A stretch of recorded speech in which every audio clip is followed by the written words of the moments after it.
So yeah, testing the Mettle. We have recently had a project where we needed to switch storage vendors. So we had to test the performance of a few storage providers on our bare metal servers. So that explains the title of the talk. All So right. if I share this, you should have my slides up now. Yep. Excellent. So, a little bit about me. I've been in the hosting industry for 15 years. Recently at Civo, been the lead architect for our cloud platform, and that is deploying across 3 different regions and a huge amount of data. So, we are a cloud native service provider, and we provide our customers the easy way to launch Kubernetes clusters. So within, we say 90 seconds, sometimes it's a little bit longer. You can click a button on Civo and you get a Kubernetes cluster. Part of that deployment is getting a load of data, your customer data, bare operating systems, installed into a Kubernetes cluster. And at the moment, we've got over 200 terabytes of end user data on all of our regions.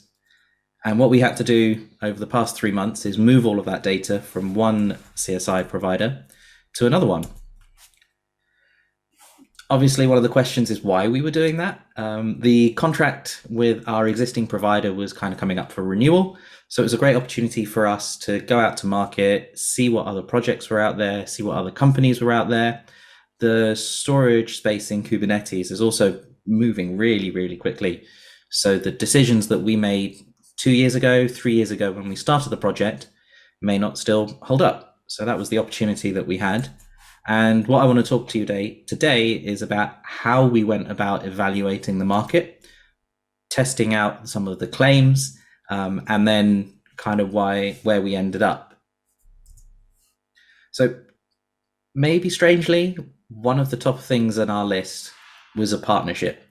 We at Civo, we feel that we're pushing the limits of what storage providers can deliver, also what Kubernetes can deliver, and we're also quite pragmatic. My experience, 15 years doing this sort of work, I know that things go wrong, and when things go wrong, that's not only when our customers are shouting at us, but potentially we're shouting at storage vendors as well. Not that we do that. We are definitely trying to build a partnership with any of the providers that I've put up. So that was really, really key, and something that I think everyone should be looking for, that it's not just about the product that is being delivered and the storage experience that you're getting, but when things go wrong, how are you getting support? Is it via a Slack channel? Is it via GitHub issues? Is it through some sort of enterprise support mechanism where you're kind of raising a ticket and you've got to go through tier 1, tier 2, tier 3 support?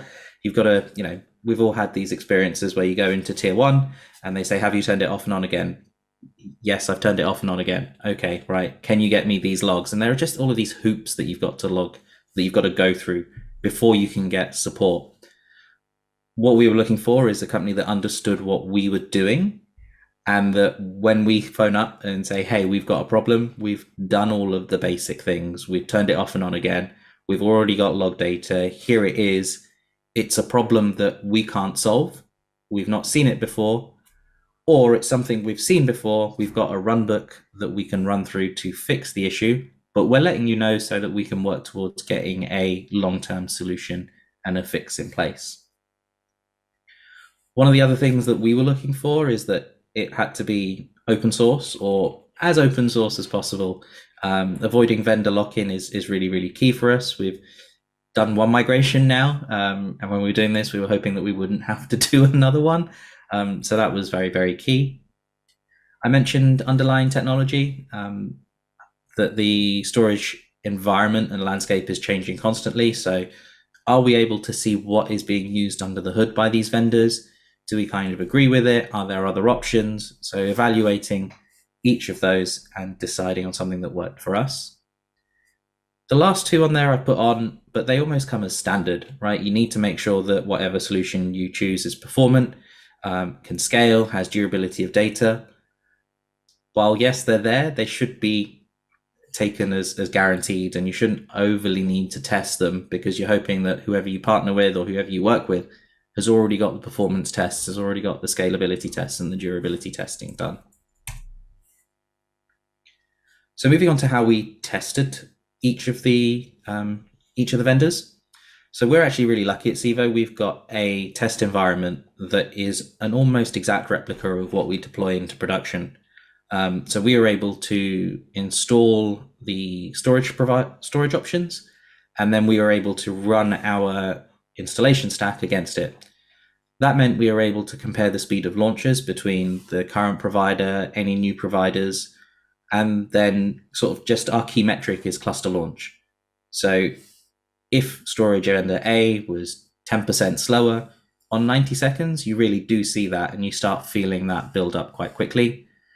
More traditional use cases, you may not see that. If you're launching a database and then it runs and runs and runs and runs and runs, that launch time and initial provision time isn't something that you may care about. The next thing is evaluating performance loss against raw disk access. So all of these vendors have some overhead of writing data to disk or retrieving data from a remote host.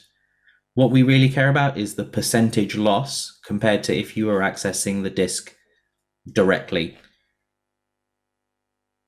Then coming on to like day two operations, we're a relatively small team, so having things like monitoring built in was really, really important. Also the upgrade process. Some solutions out there, you need to shut down all of the workload and to do an upgrade, which for us running at our scale, we currently have, I think, over 2,500 VMs deployed. That is a really big operation for us if we need to shut everything down to do a storage upgrade. So rolling upgrades is really, really important. Now for other use cases, that might not be as key. And then because we're looking for an enterprise product, it comes with enterprise support and there are license agreements. So you needed to make sure that the commercial stacked up, especially with the product, again, we're offering, it's quite low margin. The commercials were actually also really important. Some of the tools we use to test this, we have a pipeline already. We use Terraform and TerraGrunt to deploy out to all of our regions. So we needed to make sure that each vendor could fit into our pipelines and then not add more overhead into the deployment processes. We have plans to scale again and then adding another 6 environments, another 10 environments. That automation is really, really key. For testing, we actually went to Ansible so that we could get repeatable tests. The workload for things like performance testing of raw disk access is not something that we're running day to day, but we used Ansible to test that, and we could put a repeatable guaranteed test against each vendor as they were installed. FIO is a pretty standard disk performance check tool. It gives you a report out of raw disk access for reads, writes, sequential reads, sequential writes, random reads, random writes. We were able to use this to test and compare performance across vendors and then across replication as well. So if you had 2 copies of the data or 3 copies of the data, how did the performance profile change? And then one of the other tools is KubeVirt. So we were testing the integration between KubeVirt and each vendor. I think that's about time. 10 minutes feels quite long and quite short at the same time. So if you want to learn more about this process, I gave I think it was a 45-minute talk on the migration process at DOK, I think a webinar about December, but that's on YouTube. The link is there. We're going to be at KubeCon. I'm not at KubeCon yet, in case you can't tell by the background, but I know Siam and Kunal might be in the building at the moment, but if not, we're flying down into KubeCon, and a lot of the team will be there at SU12 Pavilion 2. Alternatively, reach out on the DOK community Slack or the Civo community Slack. That's a great place to reach out to me and the rest of the team. I think we are all on there.